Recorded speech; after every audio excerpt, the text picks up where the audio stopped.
warahmatullahi wabarakatuh. Perkenalkan, nama saya Iqbal Pimasa dari Ilmu Hukum B dengan NIM 11930500056. Tujuan saya membuat video ini adalah untuk memenuhi salah satu tugas dari pengantar hukum Indonesia untuk mempresentasikan tentang hukum perdata Eropa bagi golongan penduduk Indonesia. Perdata adalah kaidah yang memuat peraturan-peraturan mengenai hubungan hukum antara orang yang satu dengan orang yang lainnya di dalam masyarakat, atau kadang-kadang antara anggota masyarakat dengan pemerintah dengan menitik beratkan kepada kepentingan perseorangan. Hukum perdata di Indonesia didasarkan pada hukum perdata di Belanda, khususnya hukum perdata Belanda pada masa penjajahan. Bahkan kitab undang-undang hukum perdata yang dikenal dengan KUHP yang berlaku di Indonesia tidak lain adalah terjemahan yang kurang tepat dari Burgerlich Wetboek atau yang disingkat dengan BW, yang berlaku di Indonesia, di Kerajaan Belanda, dan diberlakukan di Indonesia dan wilayah jajahan Belanda berdasarkan asas konkordinasi. Untuk Indonesia yang saat itu masih bernama Hindia Belanda atau BW diberlakukan mulai 1859, dan hukum perdata Belanda sendiri disudur dari hukum perdata yang berlaku di Prancis dengan beberapa penyesuaian. Meskipun hukum perdata mengatur kepentingan perseorangan, namun tak berarti semua hukum perdata tersebut secara murni mengatur kepentingan perseorangan. Hal itu disebabkan karena perkembangan masyarakat yang begitu dinamis dan banyak bidang-bidang hukum perdata yang telah diwarnai oleh hukum publik. Misalnya bidang perkawinan, perburuhan, dan sebagainya. Tentunya bidang-bidang tersebut tidaklah bersifat perseorangan, namun melibatkan banyak orang. Dilihat dari ruang lingkupnya, maka hukum perdata ini terdiri atas: yang pertama, hukum perdata dalam arti luas. Artinya hukum perdata dalam arti luas ini termasuk ke dalamnya, di samping apa yang diatur dalam hukum perdata BW, juga termasuk ke dalamnya adalah hal-hal yang berkaitan dengan pengaturan yang terdapat dalam hukum dalam perdagangan yang diatur dalam hukum dagang atau WIFIKA. Tidak bisa dilepaskan dari adanya perbuatan keperdataan itu sendiri, seperti jual beli asuransi, pengangkutan, dan sebagainya. Yang kedua yaitu hukum perdata dalam arti sempit, ialah membicarakan hukum perdata dalam arti sempit. Dalam hal ini pembahasannya lebih terfokus dengan apa yang diatur dalam hukum perdata BW itu sendiri dan peraturan lainnya yang berkaitan dengan masalah keperdataan. Dasar hukum berlakunya hukum perdata. Yang pertama, pasal 2 aturan peralihan Undang-Undang Dasar 1945 menentukan sebagai berikut, yaitu segala badan negara dan peraturan yang ada masih berlangsung berlaku selama belum diadakan yang baru menurut Undang-Undang Dasar ini. Kemudian pasal 4 aturan peralihan undang-undang, segala kekuasaan dijalankan oleh Presiden dengan bantuan sebuah komite nasional pusat. Berdasarkan aturan peralihan dalam Undang-Undang Dasar 1945 itu, pada tanggal 10 Oktober 1945, Presiden mengadakan dan mengumumkan peraturan pemerintah nomor 2 tahun 1945 yang berbunyi sebagai berikut: Kami Presiden Republik Indonesia untuk ketertiban masyarakat berdasar atas aturan peralihan Undang-Undang Dasar Negara Republik Indonesia pasal 2 berhubungan dengan pasal 4 menetapkan peraturan sebagai berikut. Pasal 1 yaitu segala badan-badan negara dan peraturan yang ada sampai berdirinya negara Republik Indonesia pada tanggal 17 Agustus 1945 selama belum diadakan yang baru menurut Undang-Undang Dasar masih berlaku asal tidak bertentangan dengan undang-undang tersebut. Pasal yang kedua yaitu berbunyi: peraturan ini dimulai berlaku tanggal 17 Agustus 1945. Dalam penjelasan peraturan pemerintah nomor 2 tahun 1945 ini disebutkan bahwa diadakan peraturan pemerintah tersebut adalah untuk lebih menegaskan berlakunya pasal 2 aturan peradilan Undang-Undang Dasar 1945. Jadi, berdasarkan pasal 2 aturan peralihan Undang-Undang Dasar Negara Republik Indonesia 1945 dan peraturan pemerintah nomor 2 tahun 1945, maka keadaan hukum perdata pada tanggal 17 Agustus 1945 terus diberlakunya di Indonesia. Namun, jurisprudensi, praktek perundang-undangan, dan doktrin semuanya berkesimpulan dan bersependapat bahwa pada tanggal 17 Agustus 1945 is atau Indies Stat Regeling sebagai kodifikasi hukum pokok ketatanegaraan sudah tidak berlaku lagi. Aturan-aturannya satu persatu dinilai apakah sesuai dengan bertentangan dengan semangat dan suasana kemerdekaan. Jadi yang dipertahankan oleh aturan peralihan bukan is sebagai kodifikasi, akan tetapi hanyalah aturan-aturannya yang dilepas dari ikatannya sebagai kodifikasi. Sepanjang aturan itu tidak bertentangan dengan Undang-Undang Dasar 1045, khusus dalam menilai pasal 131 dan 163 is, pertama-tama harus diperhatikan ketentuan pasal 26 ayat 1 Undang-Undang Dasar 1945 yang menyatakan sebagai berikut: segala warga negara bersamaan kedudukannya di dalam hukum dan pemerintahan dan wajib menjunjung hukum dan pemerintahan itu tidak dengan ada kecualinya. Jelaslah sekarang bahwa Undang-Undang Dasar 1945 tidak mengenal adanya golongan-golongan warga negara Indonesia seperti disebutkan dalam pasal 163 dan 131 bis.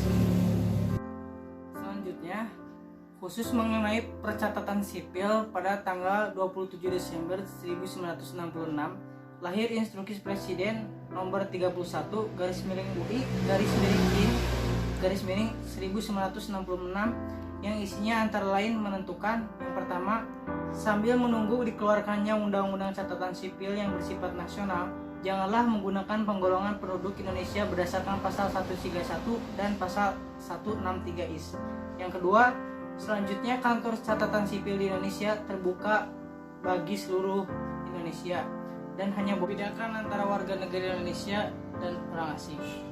Instruksi Presiden di atas jelas dan tegas memerintahkan penghapusan berdasarkan golongan-golongan penduduk Indonesia berdasarkan is ciptaan kolonial Belanda itu. Kendatipun pasal 131 dan pasal 63 tersebut belum dicabut secara resmi, karena dengan konsekuensinya harus mencari dasar hukum lagi untuk memberlakukan BW dan MVK bagi mereka yang semula berada di bawah lingkungan kuasa hukum Perdata Barat itu. Ketika Undang-Undang Dasar 1945 pada tanggal 27 Desember 1949 dinyatakan tidak berlaku dan digantikan dengan Konstitusi RIS, maka hukum Perdata Eropa peninggalan Hindia Belanda terus berlaku berdasarkan aturan peralihan yang terdapat dalam Konstitusi RIS, yaitu pasal 192 ayat 1 yang menyatakan sebagai berikut: peraturan undang-undangan dan ketentuan tata usaha yang sudah ada pada saat konstitusi ini mulai berlaku, tetap berlaku dengan tidak berubah sebagai peraturan-peraturan dan ketentuan-ketentuan Republik Indonesia Serikat sendiri, selama dan sekira peraturan-peraturan dan ketentuan itu tidak dicabut, ditambah atau diubah oleh undang-undang dan ketentuan-ketentuan tata usaha atas kuasa konstitusi ini.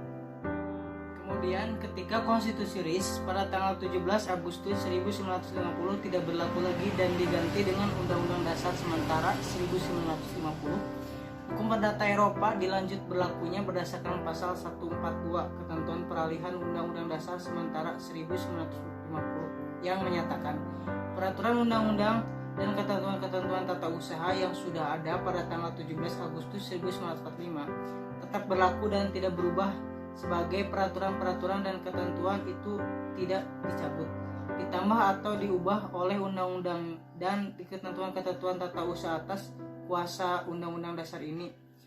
Kemudian setelah negara kita kembali kepada Undang-Undang Dasar 1945 dengan Dekret Presiden 5 Juli 1959, hukum Perdata Barat itu diteruskan lagi berlakunya berdasarkan pasal 2 Aturan Peralihan Undang-Undang Dasar 1945, Konstitusi RIS dan Undang-Undang Dasar sementara 1950. Sejarah terbentuknya Kitab Undang-Undang Hukum Perdata. Berkaitan dengan sejarah terbentuknya hukum perdata, dalam hal ini tidak bisa dipisahkan dengan sejarah terbentuknya kitab-kitab Undang Hukum Perdata Belanda. Sebaliknya, sejarah terbentuknya Kitab Undang-Undang Hukum Perdata Belanda juga tidak bisa dipisahkan dengan sejarah terbentuknya Kode Sipil Prancis. Perjalanan sejarah dari terbentuknya BW ini berawal dari 50 tahun sebelum Masehi, yakni saat Julius Caesar berkuasa di Eropa Barat. Hukum Romawi telah berlaku di Prancis yang berdampingan dengan hukum Prancis kuno yang berasal dari hukum Germania yang saling mempengaruhi. Suatu ketika wilayah negeri Prancis berbelah menjadi dua daerah hukum yang berbeda. Adapun kodifikasi hukum perdata di Prancis baru berhasil diciptakan sesudah Revolusi Prancis, yaitu pada tahun 1789 sampai 1795, di mana pada tanggal 12 Agustus 1800 oleh Napoleon dibentuk suatu panitia yang diserahi tugas membuat kodifikasi yang menjadi sumbernya adalah yang pertama hukum Romawi yang digali dari hasil karya-karya para sarjana bangsa Prancis yang kenamaan atau Dumoulin, Domat, dan Potier. Yang kedua yaitu hukum kebiasaan Prancis, lebih hukum kebiasaan dari Paris. Yang ketiga yaitu ordonnance atau ordonnance. Yang keempat yaitu hukum intermedier, yakni hukum yang ditetapkan di Prancis sejak permulaan revolusi Prancis hingga kode Kiviol terbentuk. Kodifikasi hukum perdata Prancis sebagaimana dimaksudkan harus selesai dibentuk tahun 1804 dengan nama Kode Kiviol des Prancis. Kode Kiviol Prancis ini dimulai berlaku sejak tanggal 21 Maret 1804 setelah diadakan perubahan sedikit. Pada tahun 1807 diundangkan dengan nama Kode Napoleon, tapi kemudian disebut dengan Kode Kiviol Prancis. Sejak tahun 1811 sampai tahun 1838, Kode Kiviol Prancis ini telah disesuaikan dengan keadaan di negeri Belanda, berlaku sebagai kitab undang-undang yang resmi di negeri Belanda, karena negeri Belanda berada di bawah jajahan Prancis. Berdasarkan fakta-fakta sejarah tentang terbentuknya Kode Kiviol Prancis, kitab undang-undang hukum perdata Belanda dan Burgerlijk Wetboek yang diungkapkan di atas, maka jelaslah bahwa kitab undang-undang hukum perdata atau Burgerlijk Wetboek yang sekarang masih berlaku di Indonesia adalah kitab undang-undang hukum perdata yang telah menyerap atau mengambil alih secara tidak langsung asas-asas dan kaidah-kaidah hukum yang berasal dari hukum Romawi, hukum Prancis kuno, dan hukum Belanda, dan sudah tentu pula hukum yang tumbuh dan berkembang dalam masyarakat di mana dan di masa kodifikasi tersebut diciptakan, yakni pada waktu ratusan tahun yang silam. Untuk itu, sejarah perkembangan hukum perdata di Indonesia tidak terlepas dari sejarah perkembangan ilmu hukum di negara-negara Eropa lainnya. Dalam arti perkembangan hukum perdata di Indonesia amat dipengaruhi oleh perkembangan hukum di negara-negara lain, terutama yang mempunyai hubungan langsung. Indonesia sebagai negara yang berada di bawah pemerintahan Hindia Belanda, maka kebijakan dan hukum perdata itu tidak terlepas darinya. Sebagaimana yang diungkapkan oleh Kansil bahwa tahun 1848 menjadi tahun yang amat penting dalam sejarah hukum Indonesia. Pada tahun tersebut, hukum privat yang berlaku bagi golongan hukum Eropa dikodifikasi, yakni dikumpulkan dan dicantumkan dalam beberapa kitab undang-undang berdasarkan suatu sistem tertentu. Dalam pembuatan kodifikasi dipertahankan juga asas konkordasi. Resikonya hampir semua hasil kodifikasi tahun 1848 di Indonesia adalah tiruan hasil kodifikasi yang telah dilakukan di negeri Belanda pada tahun 1838. Tetapi diadakan beberapa pengecualian agar dapat menyesuaikan hukum bagi golongan hukum Eropa di Indonesia dengan keadaan istimewa. Adapun yang dimaksud dengan asas konkordansi adalah asas penyesuaian atau asas persamaan terhadap berlakunya sistem hukum di Indonesia yang berdasarkan pada ketentuan pasal 131 ayat 2 IS yang berbunyi, untuk golongan bangsa Belanda untuk itu harus dianut atau dicontoh undang-undang di negeri Belanda. Hal ini menurut Kansil berarti bahwa hukum yang berlaku bagi orang-orang Belanda di Indonesia harus disamakan dengan hukum yang berlaku di negeri Belanda. Sebagaimana disebutkan bahwa sumber pokok hukum perdata ialah Kitab Undang-Undang Hukum Sipil atau BW, disingkat KUHS. KUHS sebagian besar adalah hukum perdata Prancis, yaitu Kode Napoleon tahun 1811 sampai 1838 akibat kependudukan Prancis di Belanda berlaku. Maka hukum perdata berlaku di negeri Belanda sebagai Kitab Undang-Undang Hukum Sipil yang resmi. Sedangkan dari Kode Napoleon ini adalah Kode Kiviol yang dalam penyusunannya mengambil karangan-karangan dari pengarang bangsa Prancis tentang hukum Romawi atau Corpus Juris Civils yang pada zaman dahulu dianggap sebagai hukum yang paling sempurna. Sistematika Kitab Undang-Undang Hukum Perdata. Yang pertama, sistematika menurut ilmu pengetahuan atau sistematika secara material yaitu yang pertama personal right atau hukum orang, yang kedua family right atau hukum keluarga, yang ketiga fair mortgage right atau hukum harta kekayaan, dan yang keempat yaitu effect right atau hukum waris. Dan yang kedua sistematika menurut KUH Perdata atau sistematika secara formil.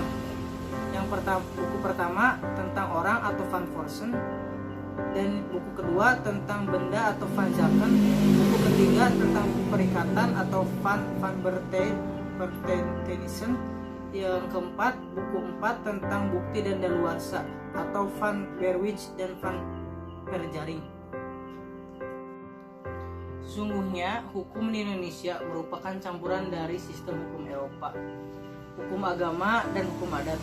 Sebagian besar sistem yang dianut, baik perdata maupun pidana, berbasis pada hukum Eropa kontinental, khususnya dari Belanda karena aspek sejarah masa lalu Indonesia yang merupakan wilayah jajahan dengan sebutan Hindia Belanda atau Nederland Island India.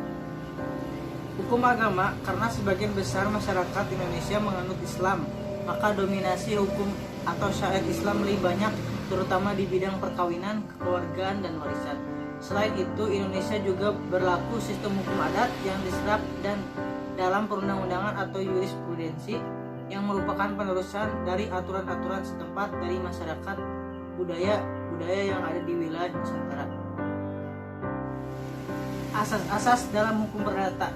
Yang pertama, melindungi HAM, yaitu pasal 1 KUHP dan pasal 3 KUHS. Yang kedua, setiap orang harus mempunyai nama dan tempat kediaman hukum atau domisili, yaitu pasal 5 KUHS. Yang ketiga, perlindungan kepada orang-orang yang tidak cakap untuk melakukan perbuatan hukum, yaitu pasal 133 KUHS, yang isinya orang yang belum dewasa. Yang pertama, orang yang belum dewasa. Yang kedua, orang yang diletakkan di bawah pengampunan. Dan yang ketiga, wanita yang telah bersuami. Yang keempat yaitu asas monogami, yaitu pasal 27 KUH Perdata.